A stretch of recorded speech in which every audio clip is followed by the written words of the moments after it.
이 채우십니다. 하나님의 말씀을 의지하여 기도하라. 말씀을 의지한 기도에 대한 말씀을 나누겠습니다. 다니엘의 기도, 이 기도와 말씀 기도, 어제 강사님 통해서 우리에게 전해주셨던 말씀, 그 연장선에서 흐름이 끊기지 않고 우리 성도님들에게 하나님께서 어떤 말씀을 전하기를 바라실까 고민하면서 말씀을 준비했습니다. 다니엘이 기도한 장면이 나옵니다. 근데 이 기도가 보통 말씀에 의지한 기도라고 생각하시는 분들은 그렇게 많지는 않은 것 같습니다. 근데 성경의 많은 기도의 이야기 중에 제가 금요철야 때 말씀을 나눴었죠. 세 가지 구약의 기도 기억하셔야 됩니다. 첫 번째 엘리야의 기도였고요, 두 번째 히스기야의 기도였습니다. 그리고 마지막이 다니엘의 기도였습니다. 그 다니엘의 기도 가운데 정말 핵심 중에 핵심이 무엇이냐면 말씀을 의지한 기도였다는 거예요. 말씀을 의지한 기도. 그래서 오늘은 두 가지 주제를 가지고 말씀을 나누겠습니다. 하나님의 말씀을 의지한 기도. 첫 번째는 함께 읽어볼게요. 시작. 예수님의 이름을 의지하라. 예수님의 이름을 의지한 메시지가 왜 여기에서 나올까? 뭔가 이런 연관성이 없다고 생각하실 수 있겠지만 분명히 하나님이 이 안에 하나님의 말씀을 의지한 응답을 우리 가운데 주십니다. 두 번째 갑니다. 시작. 영혼의 회복을 확신하라. 영혼의 회복을 확신하라. 첫 번째 주제입니다. 예수님의 이름을 의지하라. 하나님의 말씀을 의지했다. 그리고 말씀을 의지한 기도의 그 첫 번째가 무엇이냐면 그 말씀을 의지하고 있는 것이 예수님의 이름을 의지하고 있는 것으로 나타나게 되어 있어요. 그래서 보통 우리의 모든 기도가 마지막 마침 기도를 어떻게 하죠? 예수님의 이름으로 기도합니다. 아멘으로 마칩니다. 왜냐하면 우리가 아무리 간절한 소원을 갖고 있어도 그것을 들으시는 분은 하나님이 우리에게 이렇게 약속하셨어요. 예수님의 이름을 통해서 응답하리라. 예수님을 의지하는 그 기도에 응답하신다는 거예요. 즉 우리에게는 예수님의 이름이 보증수표가 되어버린 것입니다. 자, 그럼 다니엘을 기도를 한번 볼게요. 다니엘은 왜 조서에 왕의 도장이 찍힌 것을 알고도 기도했을까요? 왕의 도장이 조서에 찍혔어요. 우상 숭배하지 마라. 그리고 왕이 섬기는 신에게만 경배해야 된다. 왕에게만 경배해야 된다는 뜻이죠. 근데 다니엘은 이때 기도하고 있었어요. 다니엘의 기도를 세 가지로 한번 정리해 봤습니다. 첫 번째는요, 예루살렘을 향한 창문을 열고 기도했어요. 방향을 예루살렘 쪽으로 방향을 고정하고 항상 그 방향으로 기도했어요. 이게 첫 번째 특징이었고, 두 번째, 전에 하던 대로 하루 3번 기도했습니다. 첫 번째는 방향성을 의미합니다. 기도의 방향성. 두 번째는 기도의 지속성을 의미하고 있어요. 그리고 마지막 세 번째 한번 읽어볼까요? 시작. 무릎을 꿇고 감사의 기도를 드렸습니다. 왜 감사했을까요? 물론 그 환경에 있어서 환경을 초월한 감사일 수도 있겠지만 분명한 감사의 이유가 있어요. 이것은 응답에 대한, 본인이 지금 이 기도한 것에 대한 응답의 확실성 가운데서 드리는 기도였다는 거예요. 여러분, 응답하시는 분이 지금 나의 기도를 듣고 응답하셨다는 것을 믿고 있다면, 확신하고 있다면 그 안에서 무엇이 나오죠? 당연히 감사가 나오게 되어 있어요. 그래서 그 연관성을 한번 보겠습니다. 역대하 6장 18절에 보니까요, 솔로몬이 성전에 대한 기도를 하나님께 올려드린 장면입니다. 성전 건축 마무리하고 드린 기도였어요. 하나님이 참으로 사람과 함께 땅에 계시리이까 보소서 하늘과 하늘들의 하늘이라도 주를 용납하지 못하겠거든 하물며 내가 건축한 이 성전이오리이까. 19절. 그러나 나의 하나님 여호와여, 주의 종의 기도와 간구를 돌아보시며 주의 종이 주 앞에 부르짖는 것과 비는 기도를 들으시옵소서. 성전 건축을 하고 이 성전에 어떤 의미를 부여하느냐? 기도와 연결시키셨어요. 솔로몬은 성전 의리의리한 아주 정성을 다해서 성전 건축을 이제 준공을 했습니다. 다 끝났어요. 그 뒤에 하나님께 기도하는데 그 기도의 내용이 기도의 메시지와 연결되어 있었다는 거예요. 20절 같이 한번 볼게요. 비밀이 여기 담겨 있습니다. 20절 시작. 주께서 전에 말씀하시기를 내 이름을 거기에 두리라 하신 곳 이 성전을 향하여 주의 눈이 주야로 보시오며 종이 이곳을 향하여 비는 기도를 들으시옵소서. 이 성전에 무엇을 두신다고 말씀하셨어요? 20절에 하나님의 이름을 이 성전에 두셨다라는 거예요. 이 성전이 왜 거룩하느냐, 왜 세상으로부터 구별된 공간인가? 하나님의 이름을 두셨기 때문인 거예요. 하나님의 이름이 있기 때문입니다. 성전에, 솔로몬의 성전에 솔로몬의 기도를 통해서 확인할 수 있던 것은 바로 이거였어요. 그 구별성은 하나님의 이름이 있는 곳이었던 거예요. 지금으로 말하면 예수님의 이름이 있는 곳이 거룩한 곳인 거죠. 예수님은 우리에게 성전 되신 분입니다. 그리고 예수님의 이름을 주신 그 사람을 성전 삼으셨어요. 아멘. 그래서 이 성전을 향하여 주의 눈이 주야로 보시오며 밤낮으로 이 성전을 향하고 계신다는 거예요.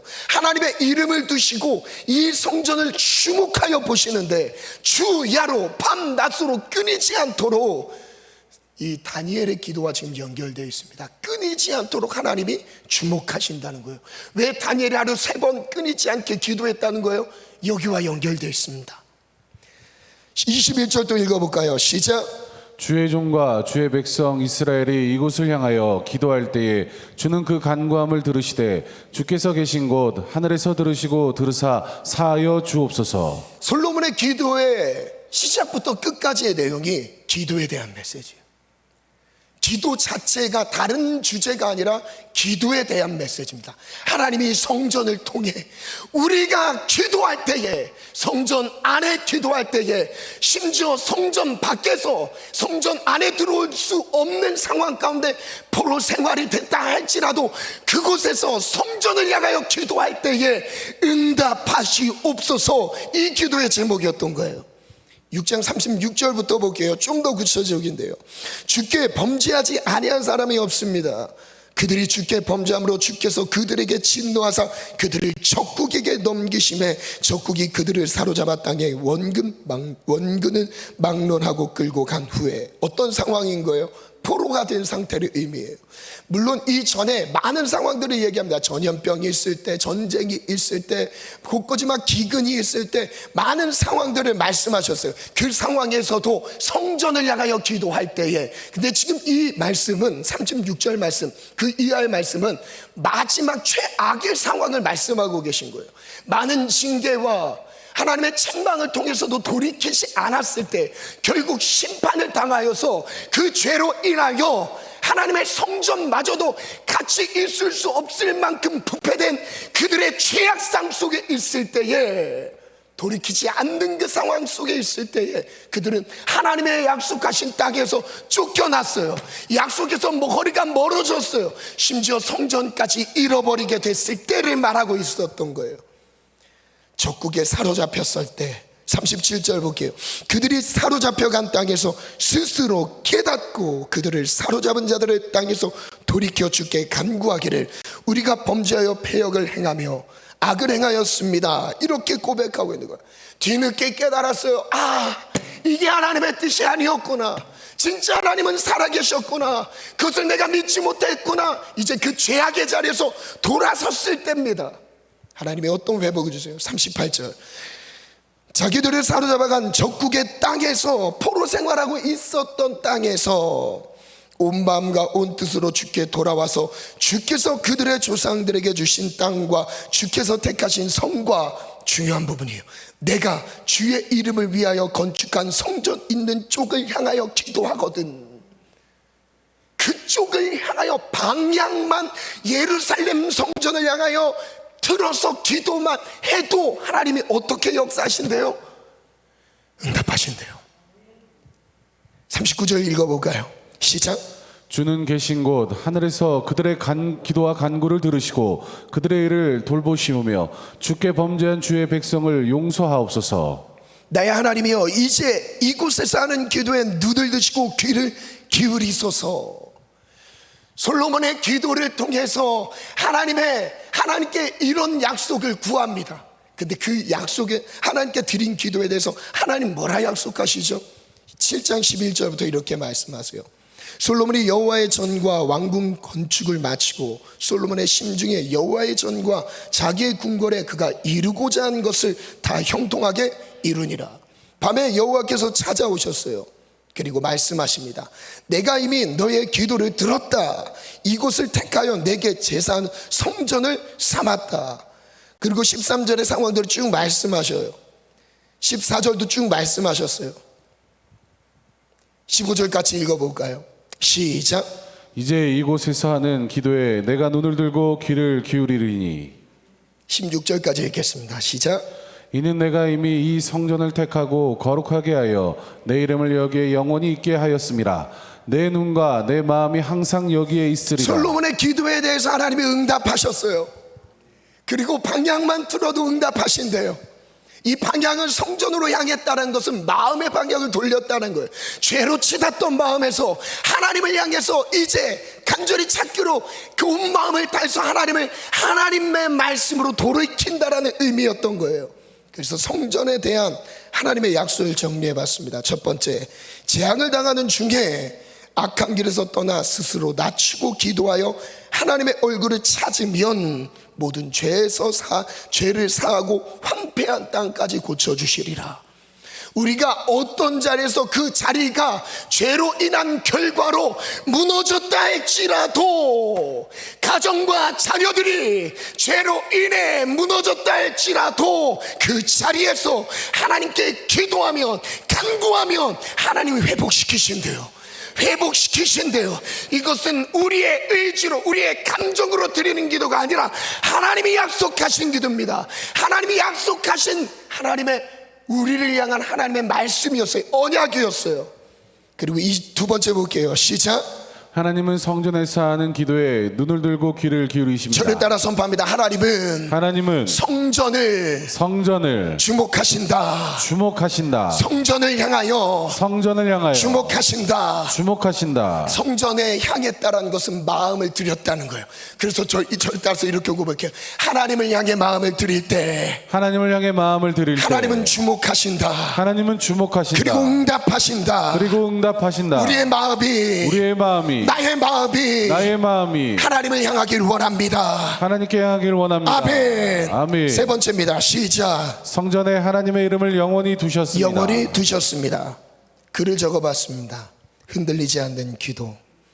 다니엘은 예루살렘 성전을 향하여 기도합니다. 하나님의 이름을 두시기로 약속한 곳을 향하여 기도합니다. 범죄함 때문에 땅을 빼앗겨 포로 생활 가운데 놓였다 할지라도 성전을 향하여 기도하면 모든 죄악을 사여 주시며 황폐한 땅까지 회복시켜 주시기로 약속하셨기 때문입니다. 다니엘은 개인적인 신앙 습관이나 신앙 철학에 의한 기도가 아니었습니다. 철저히 말씀에 기록된 하나님의 약속을 의지하여 기도했습니다. 다니엘은 불굴의 의지로 기도했던 것이 아닙니다. 철저히 하나님의 말씀에 근거한 기도였기 때문에 흔들리지 않았던 것입니다. 심지어 조서에 왕의 도장이 찍혔어도 흔들리지 않았습니다. 죽음의 위협이 있어도 흔들리지 않았습니다. 말씀을 의지한 기도는 흔들리지 않습니다. 말씀이 있는 기도는 흔들리지 않습니다. 상황과 환경에 흔들리지 않습니다.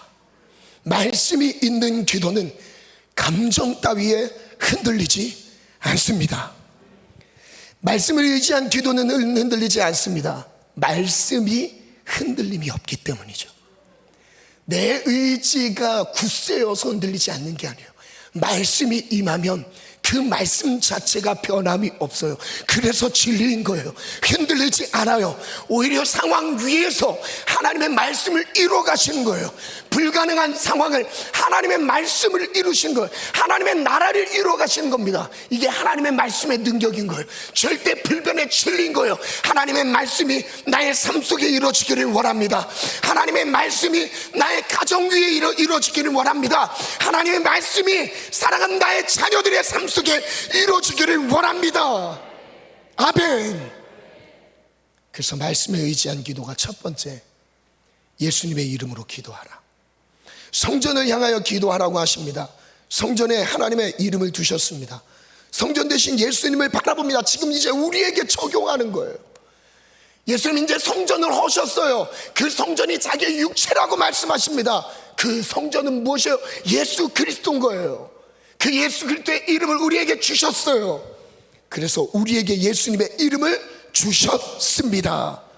요한복음 14장 13절 말씀 같이 읽습니다. 시작. 너희가 내 이름으로 무엇을 구하든지 내가 행하리니 이는 아버지로 하여금 아들로 말미암아 영광을 받으시게 하려 함이라. 저를 따라 선포합니다. 예수님의 이름으로 무엇을 구하든지 행하리라. 14절 말씀이에요. 함께 선포합니다. 시작. 내 이름으로 무엇이든지 내게 구하면 내가 행하리라. 세 번 갑니다. 시작. 내 이름으로 무엇이든지 내게 구하면 내가 행하리라. 내 이름으로 무엇이든지 내게 구하면 내가 행하리라. 내 이름으로 무엇이든지 내게 구하면 내가 행하리라. 예수님이 그 기도의 방법을 우리에게 제시해 주셨어요. 우리의 간절함의 수준으로 응답되는 게 아니랍니다. 예수님의 이름을 통해서 응답하신다고 하셨어요. 무엇처럼요? 방향을 들어서 성전을 향하여 기도했던 것처럼 예수님의 이름이 있는 곳에 응답하시리라. 예수님의 이름이 있는 곳에 응답하시리라. 오늘 예수님의 이름을 붙잡고 나오셨습니까? 응답하십니다. 예수님을 의지하여 나오셨습니까? 응답하십니다. 할렐루야. 아멘. 두 번째입니다. 말씀을 의지한 기도 두 번째인데요, 영혼의 회복을 확신하라. 다니엘서 9장 1절로 2절 말씀인데요, 6장 오늘 본문의 말씀의 배경은 어떤 왕인지 분명히 말씀하고 계세요. 다리오 왕이라고 얘기합니다. 이 다리오 왕의 통치 기간은 딱 2년이었어요. 2년 동안 통치하는데, 이제 그 전에 5장 마지막 부분에 벨사살 왕이 등장합니다. 바벨론 마지막 왕이었어요. 마지막 하나님을 우습게 여기다가 즉사한 왕입니다. 그래서 벨사살 왕이 죽으면서 바벨론의 역사는 이제 사라졌어요. 그리고 이제 메대가 시작돼요. 이 메대 사람 다리오가 왕이 즉위했는데 그때 나이가 몇 살이라고 얘기하죠? 62세라고 얘기합니다. 62세에 통치가 시작됐어요. 연로하죠. 그 2년밖에 통치하지 못합니다. 그리고 바로 이제 페르시아의 고레스 왕으로 넘어가요. 자, 그 2년 안에 어떤 일이 벌어졌냐? 1절, 메대 족속 아하수에로의 아들 다리오가 갈대아 나라 왕으로 세움 받던 첫 해 되자마자, 첫 해래요, 곧 그 통치 원년에 나 다니엘이 책을 통하여 여호와께서 말씀으로 선지자 예레미야에게 알려주신 그 연수를 깨달았다 얘기해요. 언제요? 바벨론이 멸망하고 이제 드디어 이것을 다니엘이 깨달았어요. 그리고 무엇을 하죠? 곧 예루살렘의 황폐함이 70년 만에 그치리라 하신 것이라. 70년 만에 회복된다라는 이 약속을 깨달았던 거예요. 그럼 이 뒤에 다니엘이 무엇을 하죠? 예레미야 25장 11절에 보면요, 바벨론의 멸망을 예레미야가 예언합니다. 이 모든 땅이 폐허가 되어 놀랄 일이 될 것이며 이 민족들은 70년 동안 바벨론의 왕을 섬기리라. 70년 동안 섬긴다죠. 12절, 여호와의 말씀이니라. 70년이 끝나면 내가 바벨론의 왕과 그의 나라와 갈대아인의 땅을 그 죄악으로 말미암아 벌하여 영원히 폐허가 되게 할 거다 말씀하셨어요. 그 뒤에 29장 1절에 예레미야가 직접 바벨론의 포로 생활하고 있는 사람들에게 편지를 씁니다. 편지한 내용이 1절에 보니까 선지자 예레미야가 예루살렘에서 이 같은 편지를 느부갓네살이 예루살렘에서 바벨론으로 끌고 간 포로 중 남아있는 사람들에게 보냈던 내용이었어요. 어떤 내용을 보냈냐? 10절부터 볼게요. 여호와께서 이와 같이 말씀하시니라. 바벨론에서 70년이 차면 내가 너희를 돌보고 나의 선한 말을 너희에게 성취하여 너희를 이곳으로 돌아오게 하리라. 지금 다니엘이 무엇을 붙잡고 기도했던 거예요? 지금 6장의 본문의 내용은 다니엘이 다리오 왕 때의 통치 기간이 길지 않아요. 2년입니다. 원년에, 다리오 원년에 이 기도를 드렸는데 그 뒤에 3절부터의 내용은 다니엘이 드렸던 기도의 핵심 내용이 쭉 나와요. 그 핵심 내용이 무엇이냐면 예루살렘의 회복이었어요. 왜 예루살렘을 향해서 기도했느냐? 하나님, 저 황폐한 성을 회복시켜 주옵소서. 이 약속의 말씀을 의지해서 기도했던 거예요. 근데 그 기간이 언제라고요? 70년이 찼을 때라는 것을 알고 기도하기 시작했던 거예요. 다시 한번 볼게요. 그 뒤에 11절부터 여호와의 말씀이니라. 너희를 향한 나의 생각은 내가 하나님 평안이요 재앙이 아니다. 너희에게 미래와 희망을 주는 것이라. 이 말씀을 너무 많이 알고 있죠. 예루살렘에 70년 뒤에 회복된다는 걸 말씀하신 다음에 그 다음 강조하신 것이 무엇이냐면 기도였어요. 12절 읽어볼까요? 시작. 너희가 내게 부르짖으며 내게 와서 기도하면 내가 너희들의 기도를 들을 것이요 너희가 온 마음으로 나를 구하면 나를 찾을 것이요 나를 만나리라. 와, 신기합니다. 약속한 기간이 차면 응답을 주시는데 찾다고 응답을 주시는 게 아니라 하나님의 응답을 주시는 방법을 말씀하세요. 뭐 하래요? 기도하라. 70년이 차는데 그 응답이 하나님의 계획 안에 있어요. 근데 그 하나님의 계획은 하나님만의 계획으로 이루어지는 게 아니라 무엇을 통해 이루신다는 거예요? 너희가 기도하면 이루신다는 거예요. 너희가 기도하면 이루신다는 거예요. 그래서 응답이 가까이 올 때쯤 우리 안에 하나님이 기도에 감동을 막 주세요. 기도에 막 작정 기도에 감동을 주세요. 철야 기도에 감동을 주세요. 금식 기도에 감동을 주세요. 그 기도로 그 뜻을 이루신다는 거예요. 할렐루야. 저를 따라 선포합니다. 기도로 하나님의 뜻이 완성된다. 하나님의 뜻이 완성된다. 하나님의 약속을 이루신다. 하나님의 약속을 이루신다. 글을 적어봤습니다. 기도로 완성되는 하나님의 약속. 다니엘은 포로 생활 중에 하나님의 약속을 붙잡고 기도합니다. 하나님의 이름이 있는 성전을 향해 기도했습니다. 회복의 약속을 확신한 기도였습니다. 기도 응답이 가까웠던 시기에 사탄의 방해가 다가왔습니다. 하나님의 예언대로 바벨론은 멸망했어요. 이미 하나님이 예언하신 대로 예레미야를 통해서 25장 멸망할 거라고 말씀하셨죠. 그 뒤에 너희들이 회복될 거라고. 이제 가까웠던 거예요. 다리오 왕으로 통치가 바뀌었을 때 이제 지배 세력이 바뀌었어요. 그럼 이때쯤 됐으면 예루살렘이 회복돼야 되는데 아직 이루어지지 않은 상황인 거예요. 하나님의 예언대로 바벨론은 멸망했고 이제 예루살렘의 회복만 남았던 시점입니다. 이제 응답이 완전 가까이 눈앞에 코앞에 다가온 거예요. 하지만 회복의 기미가 좀처럼 보이지 않습니다. 바벨론은 멸망했는데 예루살렘 성전이 회복되는 그런 상황은 펼쳐지지 않는 거예요. 그때 깨달은 거예요. 다니엘이 그때 무엇을 깨달았어? 예레미야를 통해 약속하셨던 70년이 차면 응답하리라. 그 뒤에 무엇이 있다고요? 기도할 때 응답하리라. 기도할 때 응답하리라. 하나님의 약속이 내게 주어졌어도 기도하지 않으면 이루어지지 않습니다. 기도하지 않으면 이루어지지 않습니다.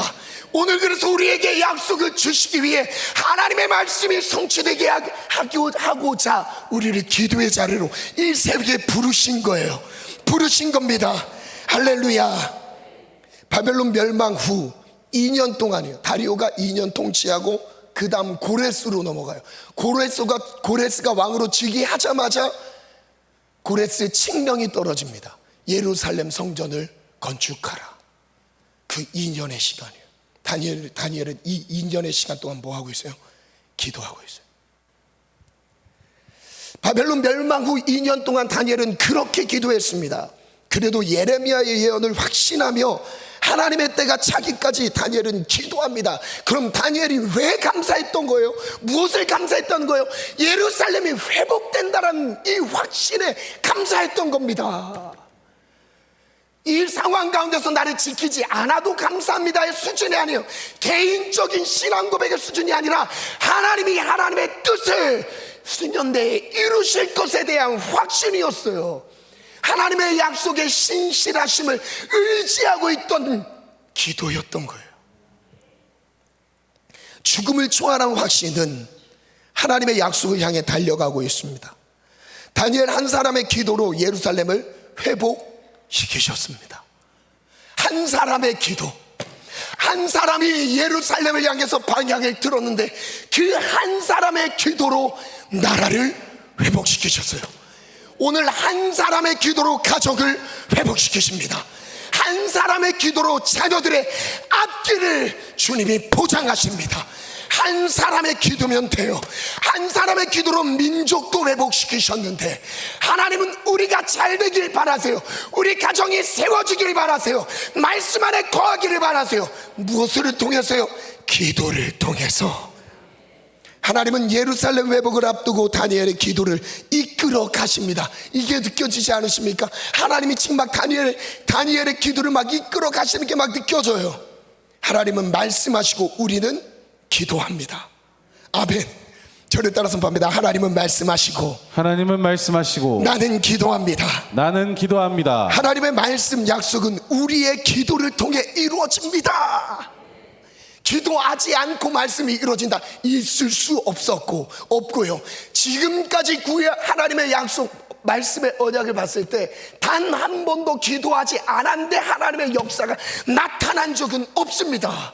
그래서 기도에 대한 감동만큼 최고의 감동은 없는 거예요. 왜냐하면 약속이 가까웠기 때문인 거예요. 그 감동이 더 크게 와요. 약속이 더 가까이 왔다는 사인이에요.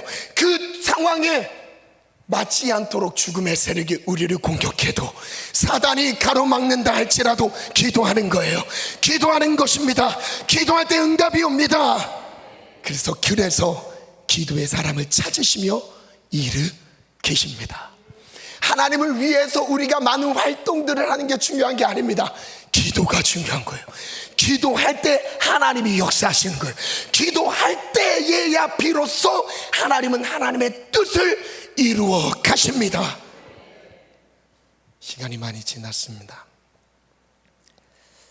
제가 우리 귀한 두 명의 지체를 오늘 2분 간증자로 세우려고 하는데요.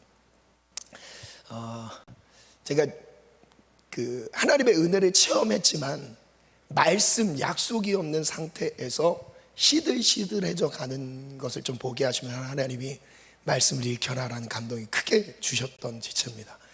그래서 하나님 몇 장 읽을까요? 100장이다 말씀하셔서, 그래서 하루에 100장 읽는 것을 시켰는데 그 이후에 변화됐던 그 삶을 간단하게 한번 나누겠습니다. 종근이 먼저 나올까요?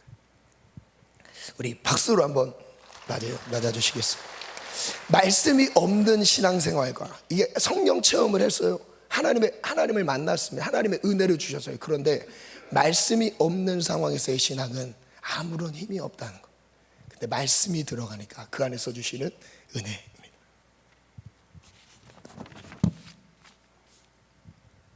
안녕하세요. 네, 저는 청년부 최종근이라고 합니다. 제가 말씀을 가까이 하면서 느낀 점 두 가지를 제가 나누고 싶은데요. 먼저 첫 번째는 말씀이 삶에 주는 영향, 이렇게 제목 지었습니다. 말씀은 저를 낮아지게 하였습니다. 그리고 하나님을 계속 생각나게 했습니다. 말씀을 읽으면서 왜 내 욕심과 생각을 더 내려놔야 되는지, 나를 지으셨고 내가 따라야 하는 그분이 얼마나 크고 위대하신지 생각나게 되었습니다. 또한 문득문득 하나님을 묵상하거나 하나님이 나와 함께 하신다는 생각이 들게 하셨습니다. 삶이 다이나믹한 변화는 아니지만 하나님이 나와 함께 하신다는 것이 얼마나 감사한 것인지 알게 되었습니다. 또한 말씀이 없던 신앙생활은 모래 위에 집을 지은 사람처럼 쉽게 무너져 내렸지만 말씀 안에서 하나님의 계획과 그 성취하심을 보게 하셨고 나에게도 일하실 하나님을 의지하고 더 신뢰하게 되었습니다. 두 번째는 말씀이 기도에 주는 영향이었습니다. 내가 늘 읽던 말씀, 늘 듣던 설교의 내용, 그 틀 안에서의 기도보다 말씀을 가까이 하고 나서 깊이 있는 기도를 하게 되었습니다. 근데 말씀을 읽는다고 해서 기도가 장황해지고 멋있어지고 이런 겉으로 보이는 기도가 변한 것이 아니었습니다.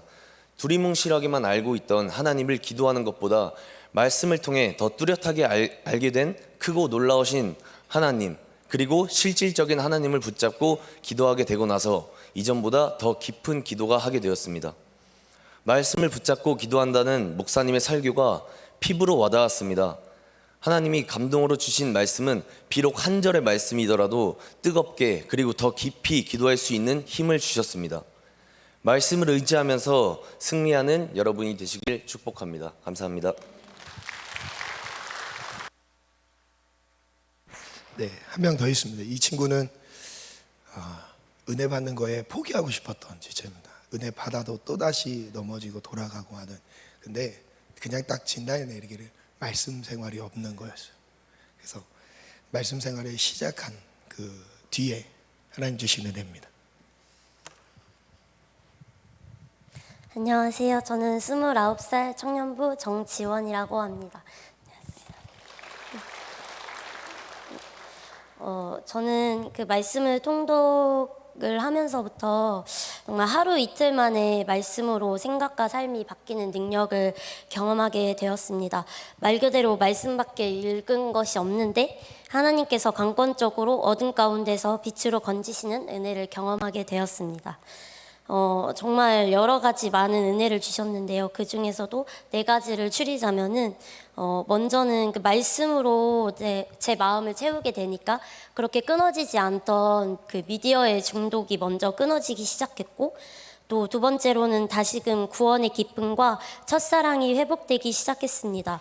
통독을 하면서 구약의 흐름을 익히게 되니까 하나님께서 끊임없이 죄로 돌아가는 우리를 포기하지 않고 회복의 약속을 주시면서 예수님을 예비하신 어마어마한 사랑이 보이기 시작했습니다.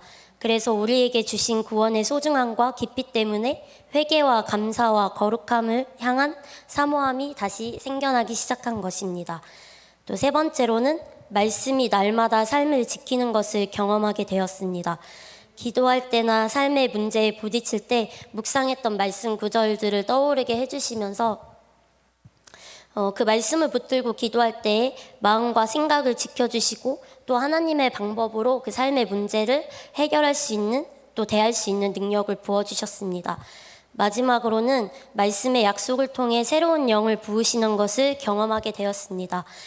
진짜 단 며칠 만에 살아있고 활력 있는 그 말씀의 능력으로 말미암아 무기력했던 제 영과 육이 살아나는 것을 경험하면서 하나님을 향한 감사와 찬양과 비전이 다시 회복되기 시작했고, 이런 너무 큰 변화로 인해서 정말로 말씀이 우리의 양식이고 생명임을 몸소 깨닫게 되었습니다.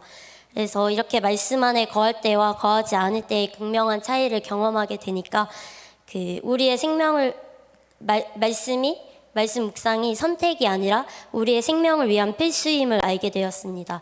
이제는 말씀 안에서 생명과 빛을 주시는 능력이 너무 좋아서 살아있고 활력 있는 말씀을 매일의 양식으로 구하는 삶을 사모하게 되었습니다.